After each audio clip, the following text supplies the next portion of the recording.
You know, there are a few pleasures in life that are comparable to mail day. When a new figure that you've been eagerly anticipating arrives, you take it out of the box, the big mailer, and there it is in its pristine packaging, and you hope, oh my gosh, I hope that this is as good as I've been hoping for it to be. Well, there are also things that can really take the wind out of your sails, such as the box showing up and looking like it's been kicked in.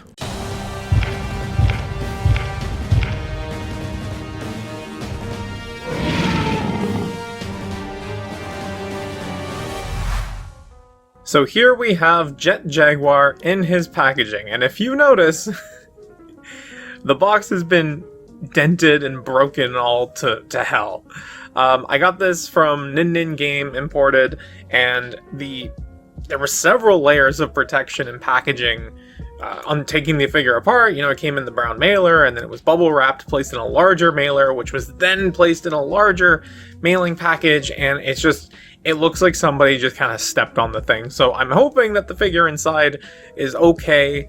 You know, the packaging, I can live, you know, with damaged packaging. It's what's inside that counts. But here on the front, you can see the coloration, which is taken from the original movie poster for Godzilla vs. Megalon, which looks very, very, very cool.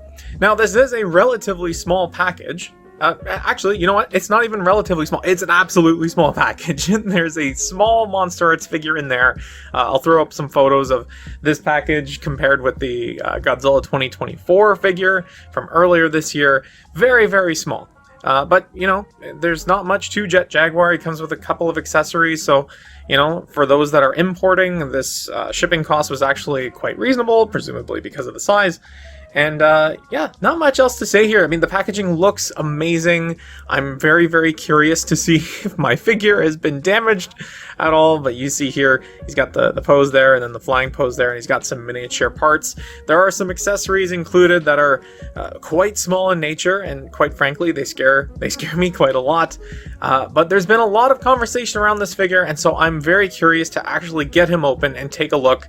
Let's see if the figure is damaged. I'd like to give a special shout out to Monster Kid Corey, who said that my knife was like the edgiest knife that he's ever seen, and I wholly disagree with that.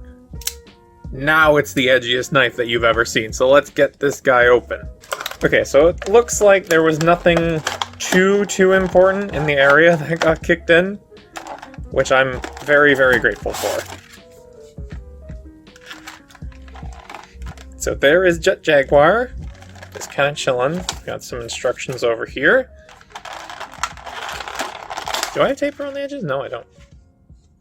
Okay, so opening that tray, you can see like pieces already just flying out. So there we've got mini Jet Jaguar. I saw a photo, somebody actually managed to paint this. Actually having this in hand and seeing like how tiny it actually is, that's incredibly impressive. So kudos to that person. The visor, the fists, the hands, they all just sort of came apart. The flight antenna, oh my gosh, there are so many small pieces. I really don't like that. I really don't like that. And, okay, he just plopped out. Oh my gosh, dude, there's so many small pieces. Oh, really scares me. Okay.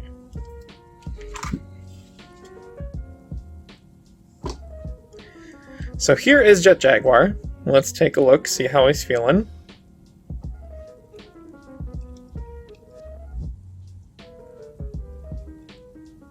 Oh, I see. One of those came off as well.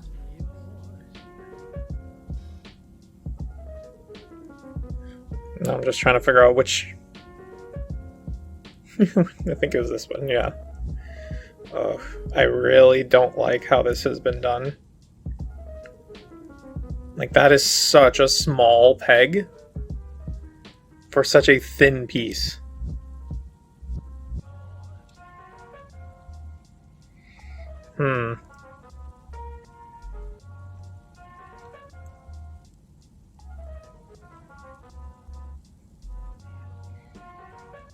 Oh man, I really don't like that. I really don't like that.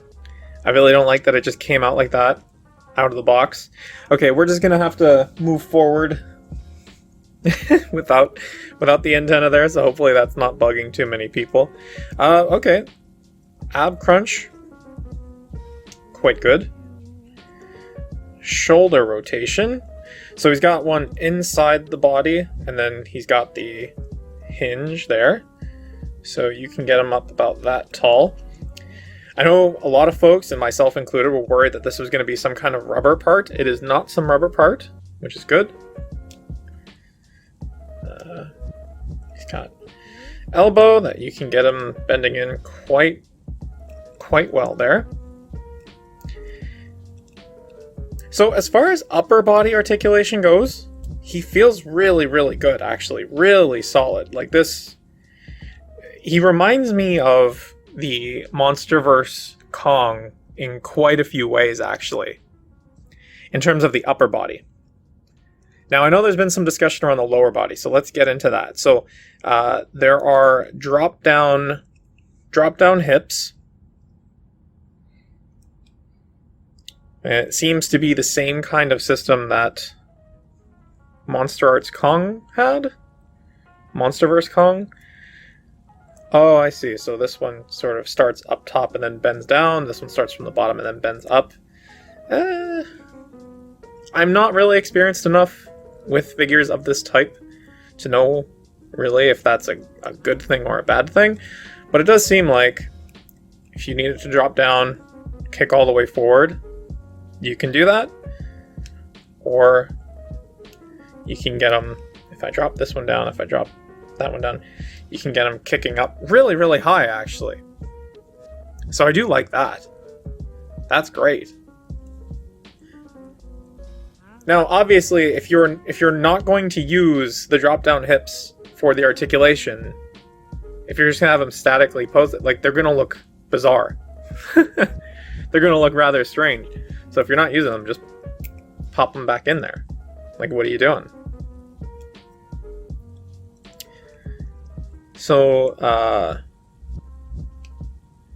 he bends, or he swivels there. Both sides. Feels tight on both sides. I'm not sure. Okay. Now I just had to match the seams up there. Knees, about 90 degrees. This has been a point of contention, I understand. That's what it looks like. You can twist there, 2 different points of twisting. Ankle rockers, and it bends just like that. So, in terms of like a MonsterArts release, because I'm generally not familiar with Figuarts, you know, I really don't have too many complaints about the articulation. This scares the absolute shit out of me. I don't like the fact that it's, instead of replaceable heads, it's like you pop the head off, then you use the tool to pop that, like that. I really wish they just gave us alternate heads. I can understand why, you know, those really thin pieces might not work well with an alternate head because you might be breaking them as you're trying to pop the head on and off. But for just the visor, I really wish that they just did an alternate head. Just give me an alternate head. This is something I feel like Super 7 will do whenever they get around to doing Showa Ultimates. But yeah, that... I don't like the interchanging of headpieces. Now, I fully yield that this is a me problem, likely. There are probably lots of folks out there who don't mind it. It's just something that scares me a little bit.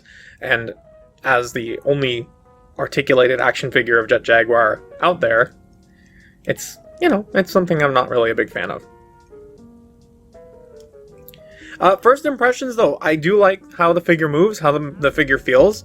The pieces, they do scare me quite a lot, but in terms of articulation, you know, I feel like you've got a lot going on here, and I feel like you can capture any of the poses from Godzilla vs. Megalon that you really need him to be in, and then some.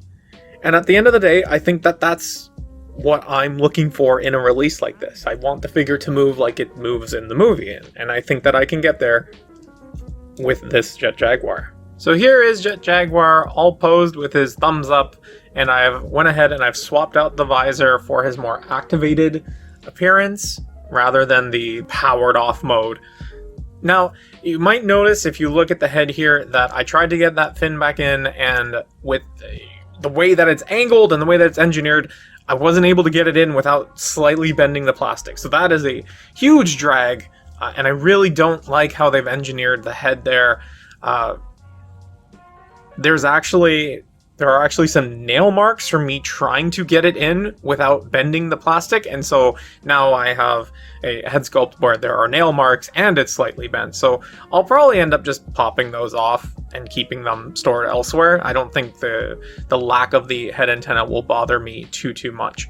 In terms of engineering, from an articulation perspective, I feel like Jet Jaguar has everything that I'm looking for in a Jet Jaguar figure. I don't feel as though there are things that could have been dramatically better in terms of the engineering. The head, I feel, is just where things really don't work for me. I just don't like the fact that the head has so many interchangeable pieces that are all so small, rather than just replacing the head. Like, give me a separate head with the lights on and the lights off.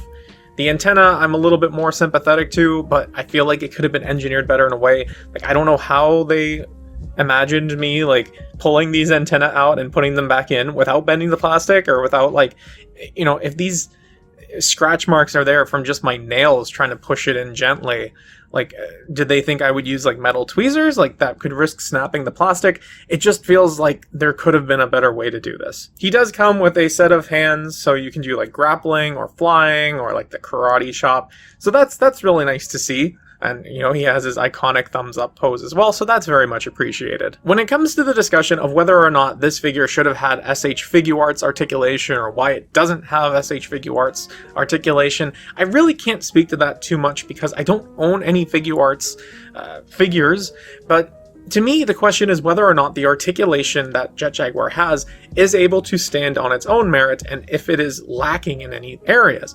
And for me, I don't really think so. I think it does all the things that I need it to do.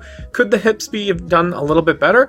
Yeah, maybe, but I feel like they do everything that I really want it to do. And so I don't feel as though I'm longing for a better articulation system. I think it's all there. There are some discussions going on in the community regarding the accuracy of this figure comparison to the actual suit that was used in the film, and to me, like, it's Jet Jaguar. Like, what do you mean it's like dramatically inaccurate? It's Jet Jaguar. You know, those suits that are used in the films, like, they're not meant to move in the ways that action figures are meant to move. And so, like, I said this in my Scar King video, that basically once you hit a certain threshold of accuracy, it's no longer about whether or not the figure is accurate. I think it's about whether or not the figure looks good to you. If this does not look good to you, I think that that's totally fair.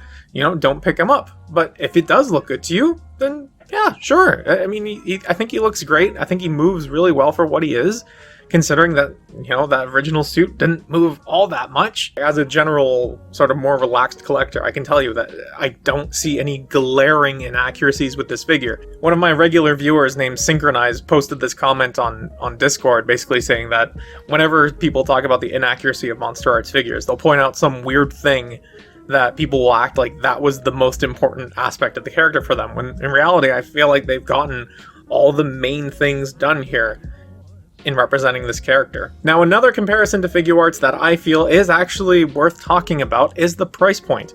You know, Figuarts are coming in at, I think, like $70 roughly, whereas Jet Jaguar here came in at $100 US, and that's what the actual retail price is going to be once it's distributed here in North America. I did a video not too long ago about why Godzilla collectibles cost so much, and one of the things I talked about is character popularity. When you have a character like Jet Jaguar that's 50 years old, who hasn't really been seen in this form in a mainstream piece of media in 5 decades, then yeah, there's going to be less interest in a character like this compared to what else is coming out in Figuarts, like, you know, Chainsaw Man or Kaiju number 8. There's something to be said about Ultraman and the stuff that's coming out there, but even then, Ultraman is a far more popular property than Godzilla. And so, you know, there's going to be a bit of a popularity tax that you're going to pay on a character like Jet Jaguar. For $100, I can see why you look at this and you think that's not good enough. Totally with you there. Not going to argue with you, but I think that if you've been longing for this representation of a character, $100, I think it's well worth the price. And that is Jet Jaguar. Now, you may notice in some of the photos that you just saw that I have gone ahead and removed the head antenna. I really don't like those. I really don't like those. In fact, I would go as far as to say that they diminish the quality of the release for me. There are also some things around paint scuffages in the thighs when you're trying to move Jet Jaguar around that don't really care for that too much. I don't think I did it. I might have done it. I tried replicating it on the other thigh. It didn't really seem to happen, so I'm not sure if it just came like that out of the package. I do think that it is a figure that is most of the way there, but suffers a little bit from the final mile problem, where it's those fine things that can really make it a knockout for sure. Alternate heads would have worked a lot better, in my opinion, for this release, but of course that might just be me and my sausage finger hands. Perhaps some of you that are a little bit more tact have absolutely no problem with this. So are you going to be picking up Jet Jaguar, or are you going to be waiting for a better version down the line? Let me know in the comment section down below. I'd like to thank all the Category 3 channel members for their continued support. Social media links are in the description. Thanks for watching, and I'll talk to you again soon.